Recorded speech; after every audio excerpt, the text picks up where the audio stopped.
It almost seems like I don't want to be stripped of my creativity that it feels like God has blessed me with, because all of a sudden now I 100% believe in this, and then it's like almost like my unique identity is stripped, and now I'm just a follower of Christ, follower of this book. And it seems like you're a very happy person, but I wouldn't want to be in a situation like you where I feel like that's what I'm doing, is I'm spreading the gospel. You know what I mean? Yeah, bro, you don't have to be a pastor to be a Christian. Like, the Bible tells all Christians, hey, share your faith.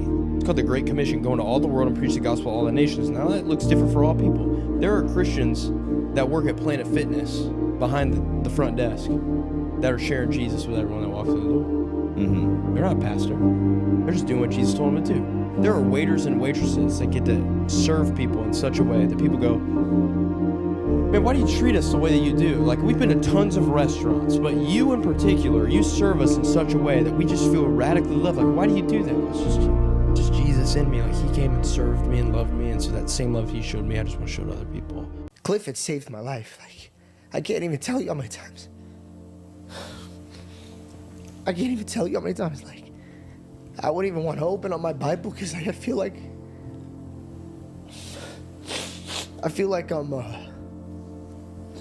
I'm the Pharisee. Like, I'm the guy that when God sees, he's like, yo, you love me with your lips, but you're so far away from me with your heart. And then you read me a letter that Paul wrote, that he was talking to God and how he says that he can't wait for death so he could separate himself from flesh. How can I explain to somebody that you're never going to be perfect? You're always going to fail God, but yet you're still going to be good enough to go to heaven.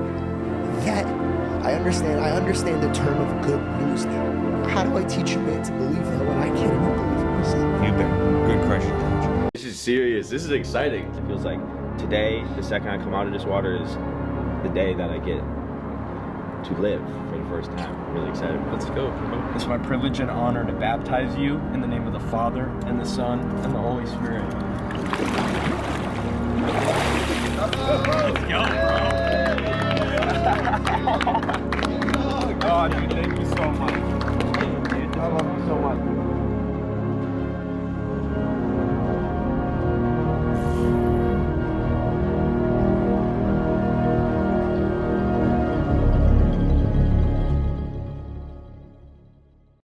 Maybe, just maybe, God is allowing pressure in your life as a thorn in your side to keep you humble and reliant on God, to say, God, I trust you with this thing.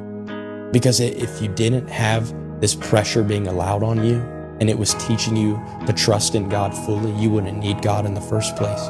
And we tend to blame God and think, man, God, you suck. Why don't you take this thing away? You know, God took away my anxiety, but there's other things he hasn't taken away from me. And I'm like, God, why don't you take this thing away from me? But every day I realize, man, I need this thing in my life, this thorn, to keep me humble and reliant on God. And maybe it's a hard thing to hear, but maybe the reason that God is allowing the pressure in your life is so that you keep leaning on him and not yourself, because every time you lean on yourself, you blow your whole freaking life up. So maybe your but God shouldn't be, but God, why are you allowing this to happen to me? But maybe it should be, but God, thank you that I can trust you and love you, and that you deal with these things for me, and you give me wisdom, you give me strength, and you give me peace. Maybe that's how we should reframe it. And instead of looking at the mountain of issues, of things to do, of pressure, of confrontations in your life, maybe look to heaven and say, God, give me wisdom. Let me not look at the mountain and be intimidated, but let me look at your feet and give me step by step on how I deal with this.